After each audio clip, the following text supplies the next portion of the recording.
Bien, pues abre tu Biblia, por favor, en Génesis capítulo 26. La semana pasada Beto enseñó el capítulo 25. Mi familia y yo estuvimos en el aniversario de Semilla de Mostaza Querétaro y les mandan muchos saludos.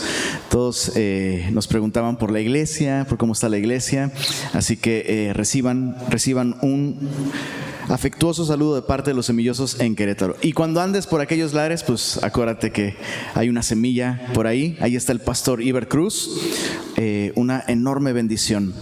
Y bueno, hoy vamos a continuar con el capítulo 26 de Génesis. Me gustaría hacer una oración y entrar a nuestro estudio. Señor, gracias por tu palabra. Gracias, Señor, porque no nos has dejado a merced de nuestras ideas o nuestras opiniones o nuestros gustos. Nos has dado tu palabra, Señor, que nos revela quién eres tú y también quiénes somos nosotros, Señor. Así que revélate a nosotros el día de hoy. Abre nuestros ojos para ver las maravillas de tu ley. Pedimos esto en el nombre de Jesús. Amén, amén. Bien, el capítulo 26 de Génesis, si yo le pudiera poner un título sería, bueno, me quedé entre dos títulos posibles. Vamos a hacer una votación. Casi nunca votamos, pero el primer título, y es el que pienso se adapta mejor a lo que enseña el capítulo, es Heredando las promesas. Ese sería el primer título, porque vemos en este capítulo a Isaac ya sin su papá Abraham. Imagínate, ¿no?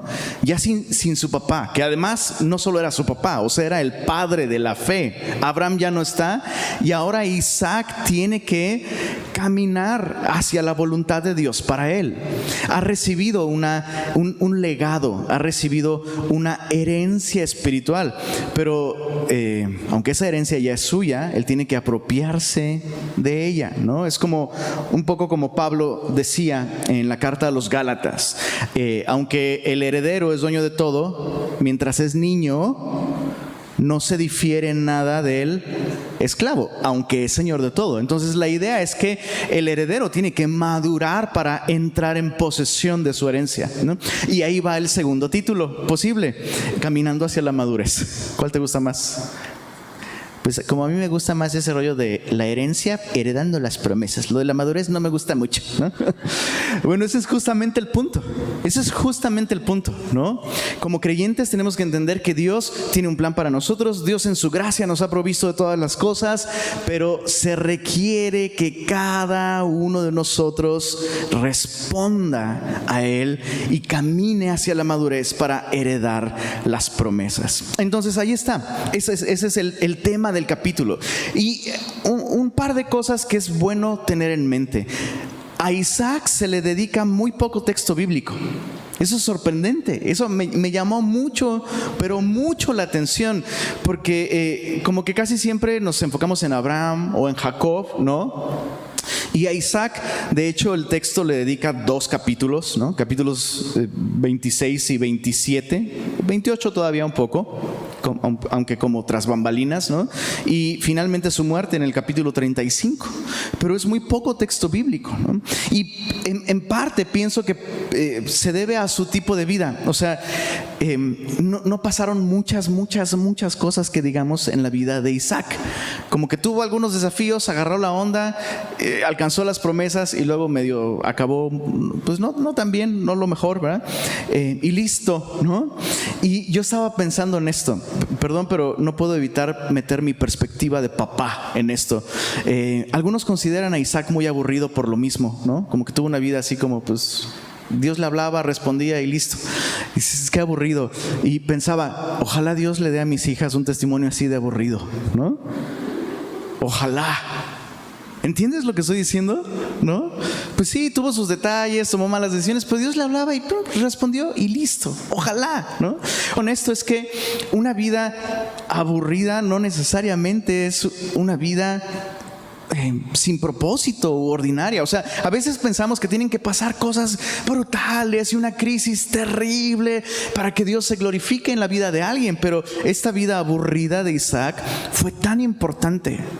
Él fue el eslabón entre el padre de la fe y el pueblo de Dios, entre el amigo de Dios y el pueblo de Dios. Mucho dependía, realmente, mucho dependía de que Isaac heredara las promesas. Entonces yo quiero animarte a eso, a que persigas ese tipo de vida.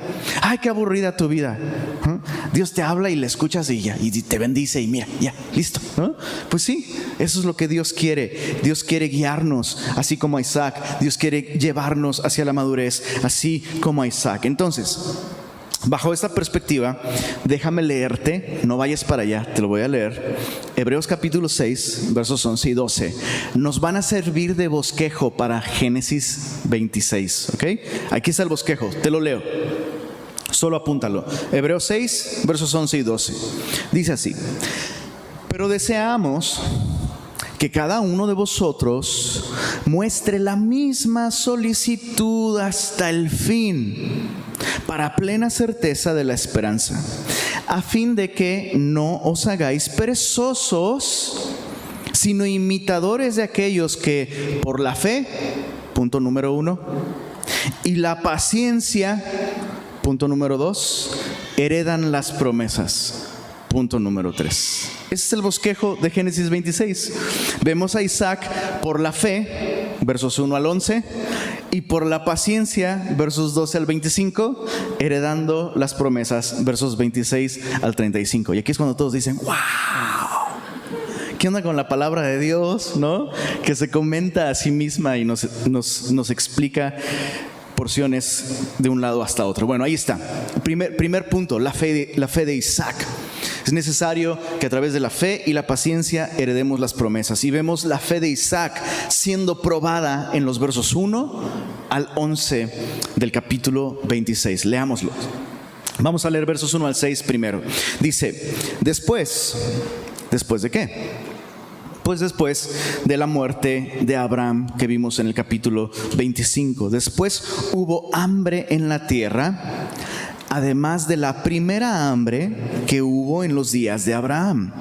Y se fue Isaac a Abimelech, rey de los filisteos, en Gerar, y se le apareció Jehová y le dijo: no desciendas a Egipto, habita en la tierra que yo te diré. Habita como forastero en esta tierra y estaré contigo y te bendeciré, porque a ti y a tu descendencia daré todas estas tierras y confirmaré el juramento que hice a Abraham tu padre. Multiplicaré tu descendencia como las estrellas del cielo y daré a tu descendencia todas estas tierras, y todas las naciones de la tierra, es la promesa, serán benditas en tu simiente. Por cuanto oyó Abraham mi voz y guardó mi precepto, mis mandamientos, mis estatutos y mis leyes. Verso 6, habitó pues Isaac en Gerar. Es interesante que la primera cosa o situación que probó la fe de Isaac fue la misma situación que probó la fe de su padre cuando llegó a la tierra prometida, la escasez, ¿no? Y sabes, el primer impulso de Isaac ante la falta de recursos fue huir de la tierra prometida para irse a Egipto. O sea, para mí no es casualidad, ¿no?, que Dios se le aparezca cuando llega a Gerar. Gerar se encuentra en el límite de la tierra de Canaán, y que Dios le diga: no desciendas a Egipto. ¿Por qué Dios le diría: no desciendas a Egipto? Pues porque el plan de Isaac seguramente era descender a Egipto, exactamente igual que su padre. En Génesis capítulo 12, solo recuérdalo, cuando Abraham llega a la tierra prometida, Dios le dice: es aquí. Y después viene hambre, y pareciera que Abraham piensa: pues Dios dice que es aquí, pero yo pienso otra cosa, entonces mejor vámonos a Egipto. Y tú conoces la historia. Le fue muy mal en Egipto porque le fue muy bien en Egipto. ¿Se entiende? O sea, prosperó, ganó muchísimos recursos, pero literalmente de Egipto se trajo algo que puso en juego, en riesgo, el plan de Dios para su vida. Se trajo a Agar, ¿recuerdas? Entonces, Dios se está anticipando, Dios está interviniendo en la vida de Isaac y le habla y le dice: no, es aquí. No desciendas a Egipto, donde aparentemente allá hay seguridad financiera, allí hay oportunidades, allí hay trabajo, allí hay recursos, y aquí pareciera como que no hay nada, pero eso es justamente lo que quiero enseñarte. Quiero enseñarte a que dependas de mí, a que confíes en mí. Y sabes, estaba pensando en esto. Como vemos este tipo de historias y decimos, ay, Isaac, igualito que su padre, ¿no? Cometiendo los mismos errores. Pero si somos honestos, este es nuestro primer impulso también cuando escasean los recursos, ¿no? O sea, siempre que las cosas, y no nada más económicamente, pero especialmente en lo económico, siempre que las cosas económicas se vuelven difíciles, tendemos, igual que estos hombres, a abandonar el plan de Dios para nosotros, ¿no? Y a poner nuestra confianza en cosas en las que Dios nos ha dicho, no pongas tu confianza en eso, no pongas tu confianza en las riquezas. La Biblia nos lo dice así de claro, no pongas tu confianza en las riquezas porque se hacen alas de águila y desaparecen. Por eso me encanta que nuestra moneda tiene el aguilita ahí, me lo recuerda, ¿no? No confíes en eso porque se te va, ¿no? En un momento lo tienes, en un momento no. Y sabes, me llama la atención que esta misma lección fue la lección que Jesús le dio a sus discípulos. Jesús fue muy enfático con esto. Mateo capítulo 6, acompáñame ahí. Mateo capítulo 6, versos 31 al 34. Mateo 6, 31 al 34 dice así: no os afanéis pues diciendo, ¿qué comeremos? ¿O qué beberemos? ¿O qué vestiremos? Dice Jesús, porque los gentiles, te recuerdo que gentiles se refiere a todas esas personas que no tienen acceso a la palabra de Dios. No conocen a Dios, no conocen la Biblia, no conocen al proveedor, a Jehová Jireh. Son personas que no conocen a Dios. Dice, los gentiles, los que no conocen a Dios, buscan todas estas cosas. O sea, literalmente alguien que no conoce a Dios, ¿en qué consiste su vida? ¿Cuál es el propósito, la meta, la razón de su vida? Buscar qué comer, qué beber, qué vestir. En sus distintas versiones, chilanga, regia, gringa, europea, pero es lo mismo. Alguien que no conoce a Dios, su vida consiste en buscar déjame ponerlo entre comillas, no como desacreditarlo, sino como enfático, cosas. Vivir por cosas, ¿no? Y Jesús dice, los gentiles buscan estas cosas, pero vuestro Padre Celestial sabe que tenéis necesidad de todas estas cosas. Mas buscad, eso es lo que tú y yo que conocemos a Dios tenemos que perseguir. Esto es lo que debe definir los pasos que damos, nuestras prioridades, la dirección en la que va nuestra vida. Está aquí en el verso 33. Buscad primeramente, ¿qué cosa? El reino de Dios y su justicia, y todas estas cosas os serán añadidas. Así que no os afanéis por el día de mañana, porque el día de mañana traerá su afán. Basta a cada día su propio afán. Entonces piensa en esto, ¿no? Jesús no está condenando la preocupación. O sea, es importante aclarar eso, ¿no? Es inevitable preocuparse. Si viene otra pandemia o si te corren del trabajo, va a ser inevitable que te preocupes. Y Jesús no dice, no te preocupes, eso está mal, estás en pecado. No, pero lo que Jesús está enseñando aquí es que no debemos vivir gobernados por el afán, por la ansiedad, ni gobernados por la búsqueda de las cosas. Piensa en esto, por favor. Cómo las crisis económicas prueban y revelan dónde está nuestra confianza y dónde están nuestras prioridades. Medita en eso por un momento. Las decisiones que tomas, ¿qué las motiva? Si las motivan cosas, estás caminando en la dirección equivocada. Si las motivan recursos económicos nada más, o sea, ese no es el plan de Dios para nosotros. Cuando vivimos buscando solo lo económico, estamos yendo hacia Egipto. Y Dios dice, no, yo quiero que dependas de mí y no de estas cosas. Bueno, ¿qué significa vivir buscando el reino de Dios y su justicia? Justamente vivir buscando la voluntad de Dios para nosotros. Isaac no oró, ¿te diste cuenta? Isaac no oró, nunca consultó a Dios, nunca buscó a Dios, solo dijo, aquí no me alcanza, solo hay que hacer cuentas, un estudio demográfico, en Egipto hay jale, vámonos para allá, ¿no? Y Dios dice, hey, espérate, ¿a dónde vas? La verdadera bendición está aquí, donde tú vas a vivir dependiendo de mí, conociéndome, y yo te voy a bendecir, yo te voy a multiplicar, ¿no? Confía en mí. Entonces eso es buscar el reino de Dios, su justicia, tomarlo en cuenta y confiar en las prioridades que Él tiene para nosotros. Si lo ponemos a Él primero, todas las cosas serán añadidas. Ponlo primero a Él. Bueno, ¿cuál fue la respuesta de Isaac? Dice el verso 6, dice, habitó pues Isaac en Gerar. Y es un detalle pequeño, pero que no podemos pasar por alto. Génesis 10:19, solo apúntalo, nos dice que Gerar es la ciudad fronteriza de Canaán. Entonces él va para Egipto y Dios le dice, no vayas hacia Egipto, y dice, bueno, me quedo en el límite. Y cuidado, chicos, porque se puede vivir en la voluntad de Dios de dos maneras: en lo más profundo de ella o en el límite. O sea, ¿qué tan lejos puedo ir sin traspasar el límite? ¿Qué tan lejos puedo acercarme a Egipto sin dejar la bendición de Dios de la tierra prometida? No es la mejor manera de vivir. ¿Se entiende el punto? O sea, es interesante que las fronteras siempre son ciudades vulnerables. Interesante, ¿no? Espiritualmente es lo mismo. A lo mejor dices, pues no me fui a Egipto, pero tampoco estás en el centro de la voluntad de Dios. Y mira, esto le va a pasar la factura a Isaac. Entonces, su fe está siendo probada.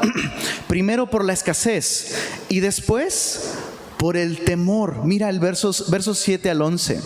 Dice así: y los hombres de aquel lugar le preguntaron acerca de su mujer, y él respondió, es mi hermana, porque tuvo miedo de decir, es mi mujer, pensando que tal vez los hombres del lugar lo matarían por causa de Rebeca, pues ella era de hermoso aspecto. Ay, espérame, creo que... Ay, se me regresaron las páginas de la Biblia.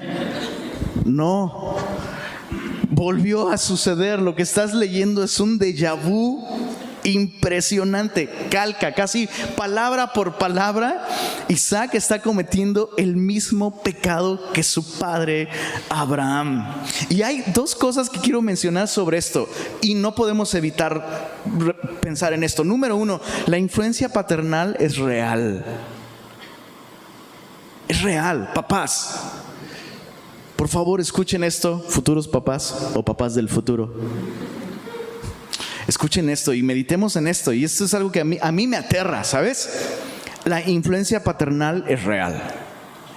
Tus hijos, mis hijos, nuestros hijos harán más como nosotros hacemos que como nosotros les decimos que hagan. O sea, este rollo, ¿no? De no haz lo que me ves hacer, haz lo que te digo.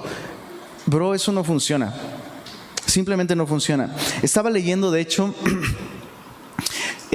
a un autor que comentaba en su libro sobre una perrita que estaba embarazada. Y esta perrita embarazada, ya casi a punto de tener a sus cachorritos, tiene un accidente, la atropellan, pierde sus 2 piernas. Pero se salva la perrita. Y nacen los perritos y tranquilo, los perritos están bien. Entonces, bueno. ¿Cuántos veterinarios hay aquí? Además de... Entonces, ¿dónde? Dame el número, pastor, yo la atiendo. Entonces, nacen bien los perritos, pero pasa el tiempo y ¿qué crees que sucede? Aunque los perritos están perfectamente bien con sus 2 piernitas, empiezan a caminar como la mamá que se arrastra con sus 2 patitas. Y el autor decía, sucede lo mismo con nuestros hijos. Tú puedes decirles que caminen bien, ¿no? Pero si tú no andas bien, van a caminar como tú caminas. Importante. Qué importante. Papás, por favor, reflexionemos en esto. Educar a nuestros hijos es algo que hacemos todo el tiempo. No se trata solo de hablarles de la Biblia. Bro, hay podcasts que hacen eso. Ponle un canal de YouTube y listo, bro. Se trata de guiarlos y modelarles. No estoy diciendo que seamos perfectos. No somos perfectos. Eso les harías mucho daño si les haces creer que tú nunca te equivocas. Y con un aire de superioridad moral. Eso no funciona. El punto es justamente enseñarles cómo confiar en Dios. Y precisamente, es más, tus errores y mis errores pueden ser la mejor herramienta de crianza. Si somos honestos, reconocemos, nos arrepentimos, confesamos, pedimos perdón y les modelamos. Eso no se hace, hijo. Esto trajo dolor porque no confía en Dios. No escuché su palabra, ¿no? Según sea el caso. Entonces es muy importante. Tus hijos van a seguir tu ejemplo, ¿no? Y déjame darte, esa fue la cachetada, ahora déjame darte la vitacilina. No es cierto. Dios es fiel a pesar de nuestros errores. Y Dios va a ser fiel con Isaac. Eso es increíble. O sea, aun cuando Isaac está cometiendo los mismos errores que su papá ya no está ahí, pero Dios está ahí. Y eso es algo que me consuela, ¿sabes? Pensar que cuando yo no esté, Dios va a seguir cuidando de mis hijas. Y eso es algo que queremos cultivar en nuestros hijos, ¿sabes? Y nosotros estamos ahí por un tiempo, pero ellos no dependen de nosotros. Si tú le haces creer a tus hijos que dependen de ti, el mundo se les va a acabar cuando tú mueras y vas a morir, bro. Importante, bro. Ayúdales a entender que dependen de Dios. Es Dios quien trae pan a la mesa, es Dios quien cuida de nosotros, es Dios quien nos guía, es Dios. Los patriarcas constantemente se dirigían a sus hijos de esa manera. He aquí yo muero, pero Dios irá delante de vosotros. Si no estás cultivando esto, no va a ser sorprendente que cuando tú partas tus hijos abandonen la fe. He visto mucho de eso en estos últimos años. Hijos abandonando la fe tras la muerte de sus padres. Lo he visto mucho. ¿Qué pasó ahí? No puedo decir qué en cada caso, pero me pregunto si se ha cultivado esta idea, ¿no? Esta realidad. Dependemos de Dios. Dios envió a su Hijo para morir en la cruz por nosotros. Si yo muero, me ves en el cielo, hijo. Ese es el rollo, llevarlos a confiar en Dios. Bueno, la fe de Isaac está siendo probada, ¿no? Ahora con su temor que lo lleva a pecar igual que su papá. Y mira, chécate cómo lo segundo que vemos acerca del temor aquí es que la mayor parte del tiempo, y grábate esto en tu mentecita, la mayor parte del tiempo nuestros temores solo están en nuestra cabeza. ¿Okay? Ahí te va, chécate. Verso 8. Entonces, tiene miedo de decir que su esposa dice que es su hermana. Verso 8, sucedió que después que él estuvo allí muchos días, Abimelech, rey de los filisteos, mirando por una ventana, vio a Isaac que acariciaba a Rebeca, su hermana, ¿no?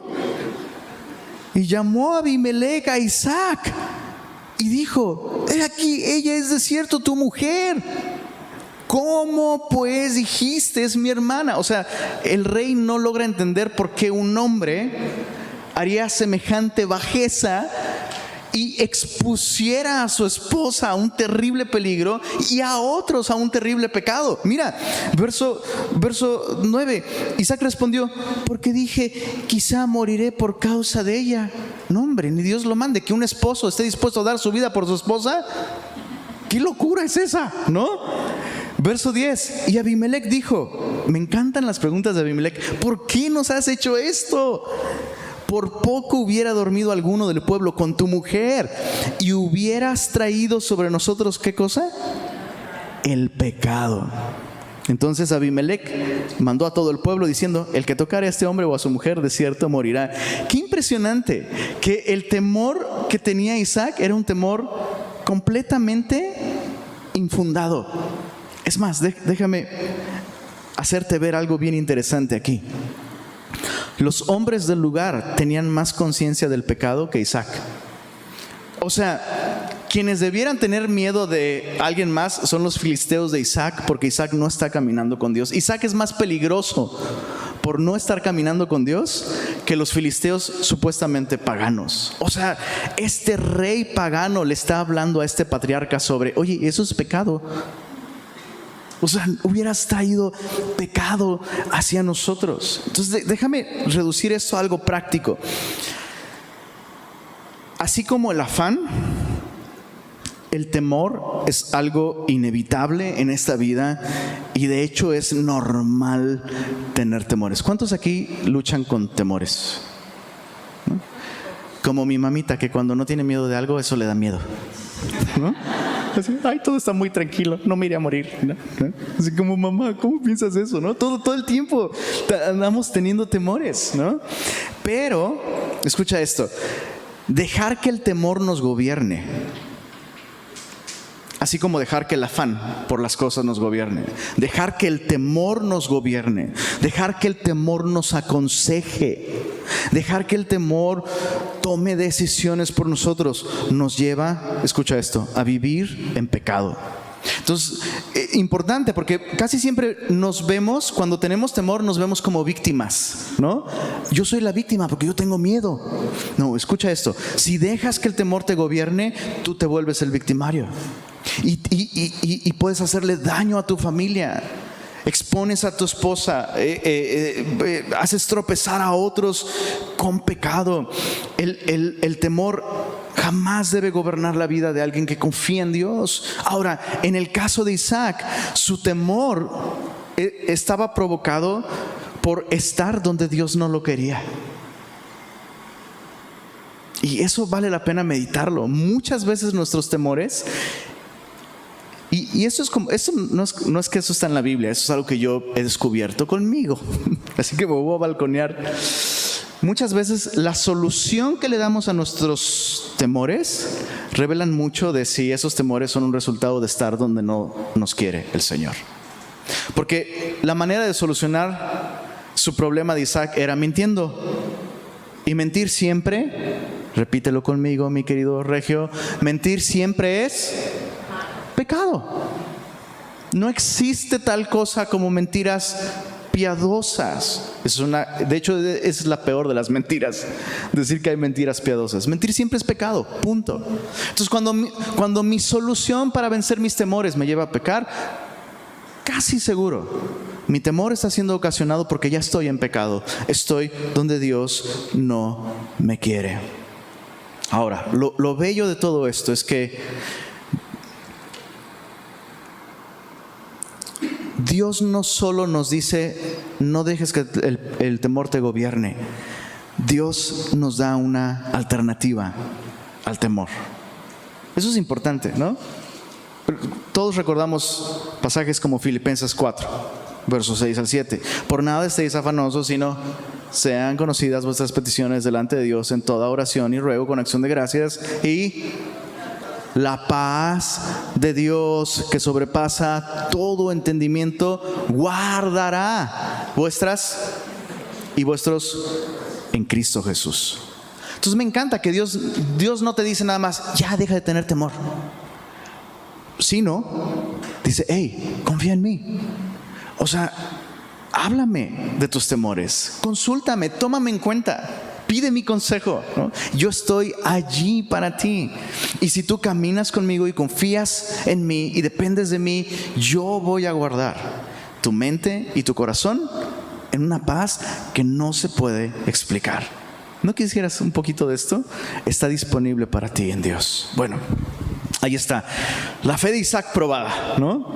Por la escasez, me raspó. Y las chicas, a mí la escasez y lo material no me importa. Por el temor, a mí también. Me cuesta trabajo confiar en Dios cuando hay temor. Pero ahí está la solución, la provisión. Ahora veamos la paciencia de Isaac. Bueno, solo como un punto importante, Dios usó a este rey pagano no solo para corregir a Isaac, sino hasta para protegerlo, ¿no? Entonces el rey da este edicto: nadie toque a ese hombre ni a su mujer. Y ahora veamos versos 12 al 25. Vemos la paciencia o longanimidad. ¿Sabes qué es longanimidad? Dices, me suena como a longaniza.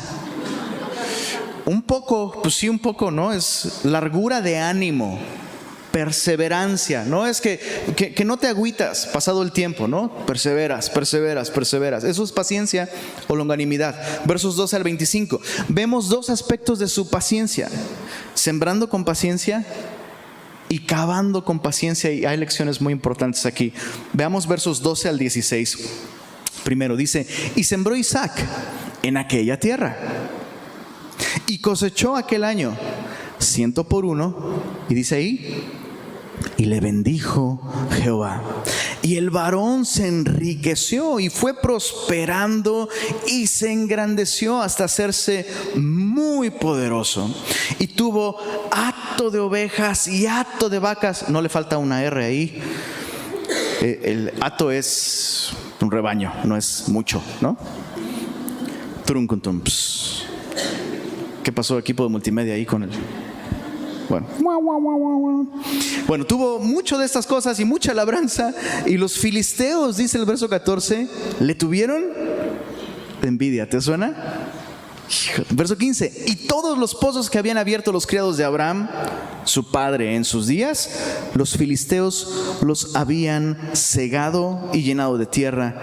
Entonces dijo Abimelec a Isaac: apártate de nosotros, porque mucho más poderoso que nosotros te has hecho. Qué interesante cambio de eventos, ¿no? Observa el orden que se nos presenta en el verso 12. Sembró Isaac en aquella tierra, número 1. Número 2, cosechó aquel año 100 por 1. Pero mira el número 3: y le bendijo Jehová. O sea, el texto enfatiza dos cosas: la perseverancia de Isaac trabajando en algo en lo que su padre no trabajaba, Su papá pues era dueño de rebaños, pero su papá no era agricultor. Entonces esto requirió mucho esfuerzo por parte de Isaac. Sin embargo, el texto enfatiza muchísimo que no fue el esfuerzo por sí solo de Isaac, sino la benevolencia de Jehová, la bendición de Jehová, la que hizo que él se enriqueciera y que él creciera y que él prosperara. Eso es algo bien importante, chicos, porque en la Biblia vemos este balance entre esfuerzo y bendición. La religión te dice: el esfuerzo te lleva a la bendición. Las doctrinas liberales te dicen: no te esfuerces, pura gracia. Pero la Biblia me enseña un balance entre las dos. La gracia me invita a esforzarme. Lo vemos aquí muy claramente, chécate. ¿En qué momento llegó la bendición para Isaac? Iba a decir para Abraham, se parecen tanto, ¿no? ¿En qué momento llegó la bendición para Isaac? Después de ser confrontado con su pecado, confesarlo. Me encanta que cuando lo confrontaron, ¿no? ¿Por qué hiciste esto? Isaac así muy llanamente dice: soy un cobarde, tuve miedo de morir. Listo. No racionalizó, no se justificó, confesó su pecado, y eso desató la gracia de Dios en su vida. Y esa es una lección tan importante, ¿no? Porque los filisteos con justa razón ven a este hombre con envidia. O sea, ¿cómo puede este cobarde mentiroso recibir bendición de Dios? Le va tan bien, es peor que nosotros. Y mira cómo le va. ¿Conoces algún Isaac? ¿O eres un Isaac? Que ves tu vida y dices: hasta yo me tendría envidia si no fuera yo. Conociéndome, o sea, ¿cómo es posible que vivo la vida que vivo, que tengo la familia que tengo, ¿no? Que disfruto la vida tanto, o sea, Dios me ha bendecido tanto. ¿Sabes qué es? Es gracia, es pura gracia. Y déjame hacer un paréntesis aquí. Por eso es que si alguna vez alguien, quien sea, te dice, oye, veo que esto está mal en tu vida, ten cuidado, arrepiéntete, oye, esto deberías cambiarlo. Especialmente si tu servidor algún día se acerca y te dice, oye, estoy viendo algo que creo que te tengo que decir, ¿no? Algo que está mal. Créeme, es por tu bien. Lo que buscamos es esto. Lo que Dios busca cuando envía a alguien para confrontarte y que reconozcas tu pecado, no es para condenarte, sino es para que experimentes esto que sigue después. Si tú confiesas, viene la bendición, viene la gracia que te da aliento, que te da ánimo, que te da fuerza para sembrar cosas nuevas en tu vida y experimentar el fruto y la bendición de Dios. Así que quiero animarte. Si has fallado alguna vez miserablemente, si has cedido al temor, si has tomado malas decisiones, aún puede haber fruto en tu vida. Aún puedes experimentar el verso 13, el verso 12 y el verso 13 de este capítulo, donde puedes experimentar la bendición de Dios. Solo confiesa tu pecado y comienza a sembrar la palabra de Dios en tu vida. Meditaba en este proverbio, no sé si es chino, pero es un proverbio. El mejor momento para sembrar un árbol es hace 20 años. Y ahí nos quedamos, ¿no? Muchas veces nosotros, sí, Lenin, te escucho, pues hubiera sido padrísimo sembrar todos esos años que he desperdiciado, el día de hoy habría fruto en mi vida, pero no, pues ya. El proverbio continúa diciendo, el segundo mejor momento para sembrar un árbol es hoy. Entonces ya se te pasaron los últimos 20 años sembrando mal, comienza el día de hoy sembrando bien, y en 20 años, quién sabe, ahí hablamos, ¿no? Bueno, dice el verso, continuamos en el verso 17, después de que Abimelech le dice, por favor, apártate de nosotros, ¿no? Te has hecho más poderoso que nosotros, le tienen envidia, tapan los pozos. Eso es una locura, eso es una locura. O sea, en ese tiempo, en esa cultura, tapar pozos es como un suicidio. O sea, hasta a ellos les conviene que haya pozos abiertos, ¿no? Pero esto es muy significativo para lo que sigue. Dice el verso 17, Isaac se fue de allí y acampó en el valle de Gerar y habitó allí. Y volvió a abrir Isaac los pozos de agua que habían abierto en los días de Abraham su padre, y que los filisteos habían cegado después de la muerte de Abraham, y los llamó por los nombres que su padre los había llamado. Pero cuando los siervos de Isaac cavaron en el valle y hallaron allí un pozo de aguas vivas, los pastores de Gerar riñeron con los pastores de Isaac diciendo, el agua es nuestra.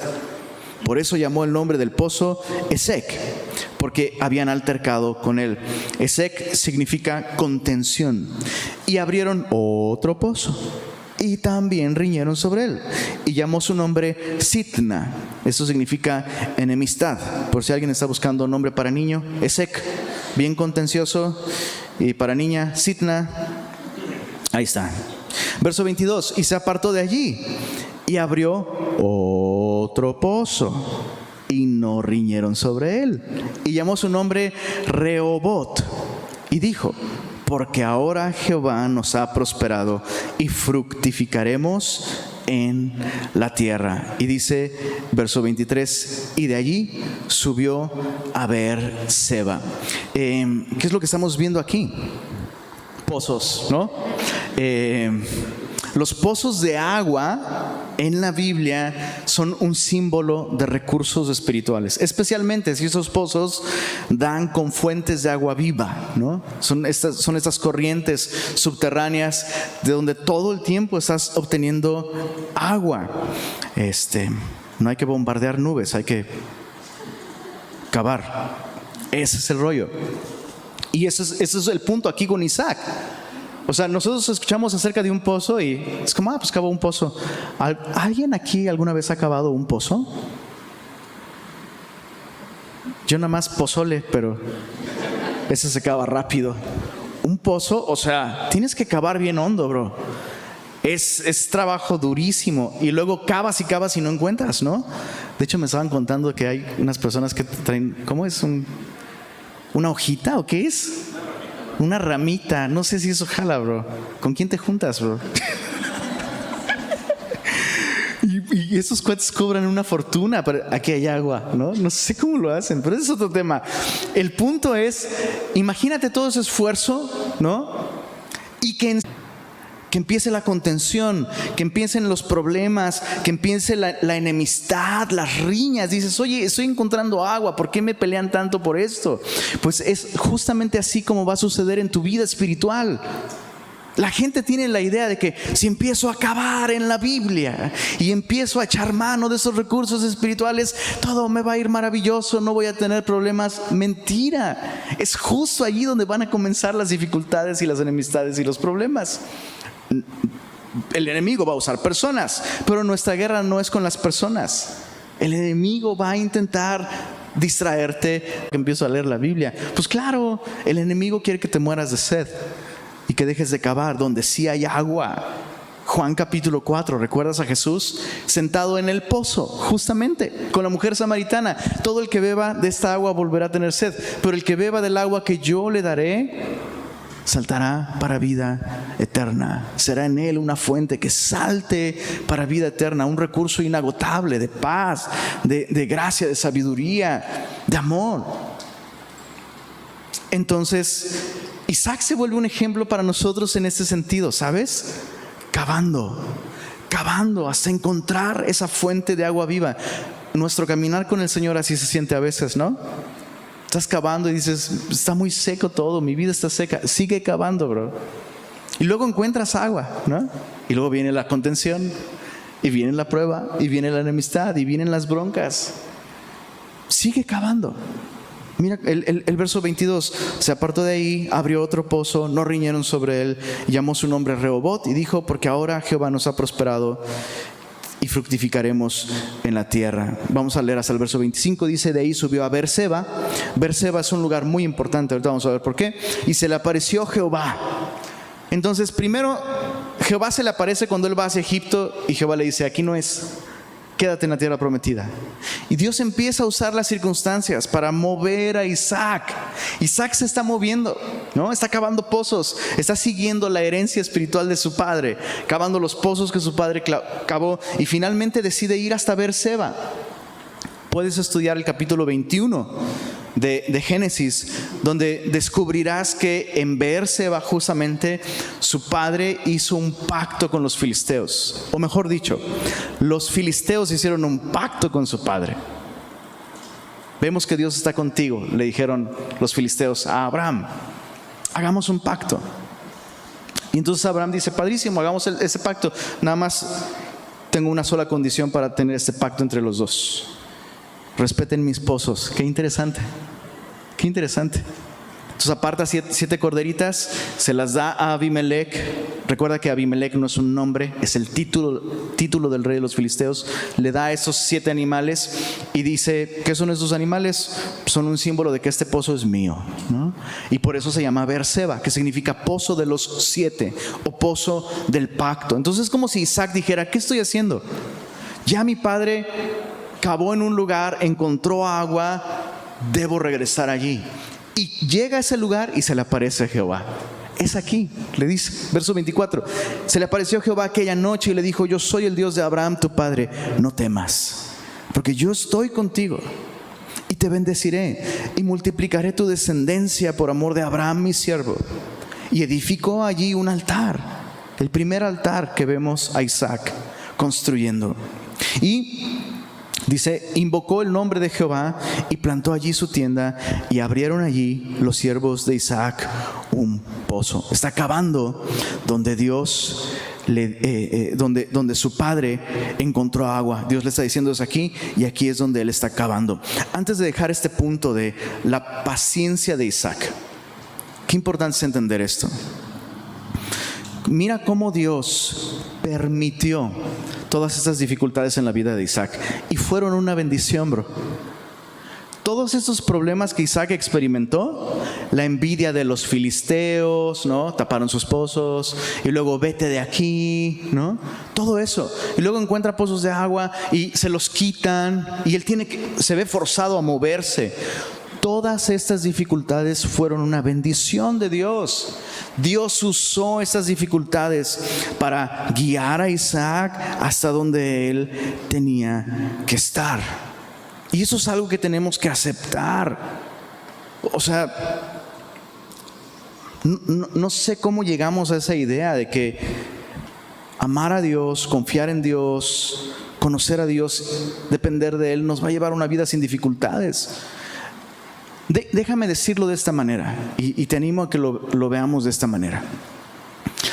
Para el cristiano no existen problemas, bro. Existen oportunidades. Yo sé que suena... Lenin, ¿a quién estás escuchando? ¿A qué influencer estás? Ya desinstala tu TikTok, ¿no?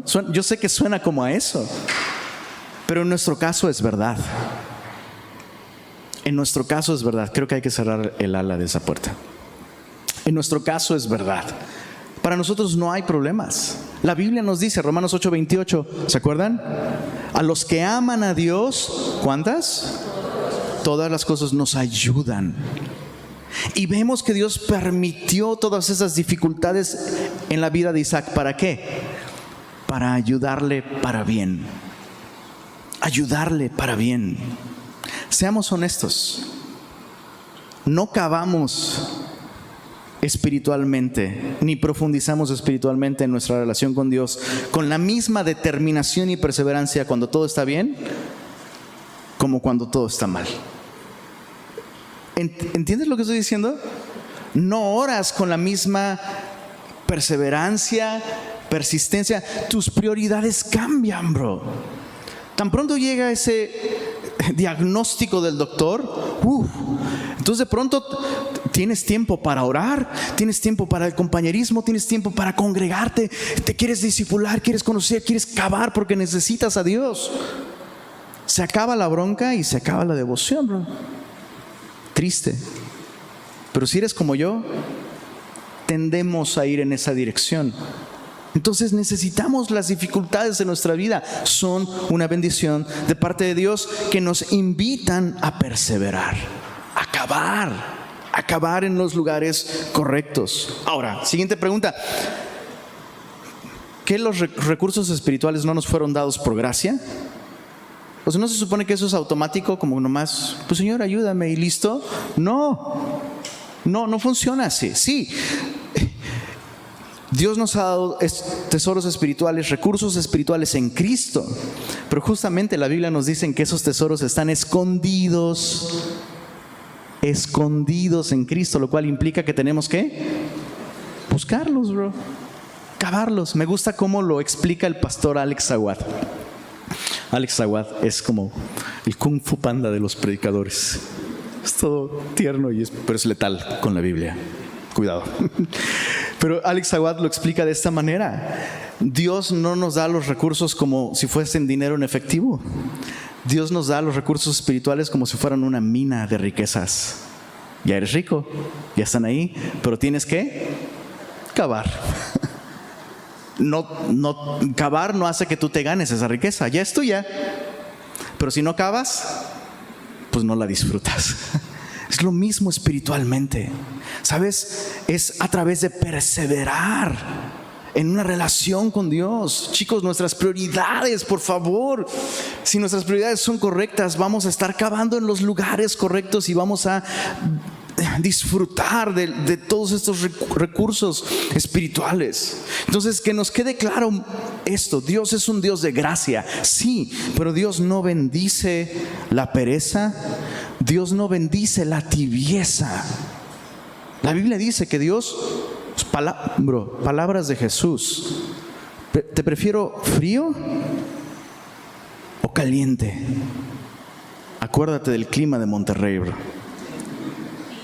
Pero tibio, te vomito de mi boca. ¿Qué significa eso?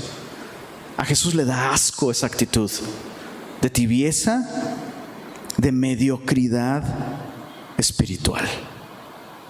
Dios es un Dios de gracia, pero Dios no bendice la pereza. De ningún tipo, ni espiritual, ni laboral, ni de ningún otro tipo. Dios no bendice la pereza ni la mediocridad. Chicos, ¿está claro este punto? Creo que este punto es probablemente el más importante de este capítulo, perseverar, ¿no? Te doy ejemplos de esto porque yo sé que suena tal vez como muy raro y dices, ay, no sé si es así, pastor. Chécate Filipenses 2:12. Ocupaos en vuestra salvación con temor y temblor, porque Dios es el que produce en vosotros el querer como el hacer. Pues Dios produce en nosotros el querer como el hacer. Sí, por eso ocúpate. No dice gánate la salvación, dice ocúpate en tu salvación con temor y temblor. La razón para ocuparme es justamente porque Dios produce el querer como el hacer. No son esfuerzos por esforzarse, son esfuerzos confiando en que Dios hará lo que nosotros no podemos. Nosotros solo tenemos que ocuparnos. Me encanta, porque esa es una palabra muy regia, ¿no? ¿Qué ocupas? Ocuparte, bro. Ocupas ocuparte. 1 Corintios 15:10, el apóstol Pablo diciendo, pero por la gracia de Dios, por la gracia de Dios soy lo que soy, y su gracia no ha sido en vano para conmigo, antes bien he trabajado más que todos. Entonces la gracia no es una invitación para una vida sin esfuerzo. Al contrario, la gracia es la razón para ser perseverantes. Especialmente vivimos en un momento de la historia en el que se busca una vida de recompensas sin esfuerzo. Cuidado, papás. No es bíblico. Y a veces extendemos la gracia hasta un punto en el que la distorsionamos y la presentamos como no es, ¿no? Es importante esto. Es importante no solo para lo espiritual, sino en la vida en general. En la vida en general, Dios bendice el esfuerzo. Hagamos las cosas como para el Señor. Bueno, ahí está. Terminemos de leer y veamos cómo esta combinación de fe siendo probada, ¿no? Y finalmente pruebas que llevan a Isaac a perseverar con paciencia, sembrando y cavando, lo llevan a heredar la promesa. Mira, verso 26 al 35, vamos a leerlo todo. Dice, y Abimelec vino a él desde Gerar. Entonces Abimelec lo corre de Gerar. Isaac se va hasta Beerseba y entonces Abimelec viene hasta él. Y Ahuzat, amigo suyo, y Ficol, capitán de su ejército, y les dijo, Isaac, ¿por qué venís a mí? Pues que me habéis aborrecido y me echasteis de vosotros.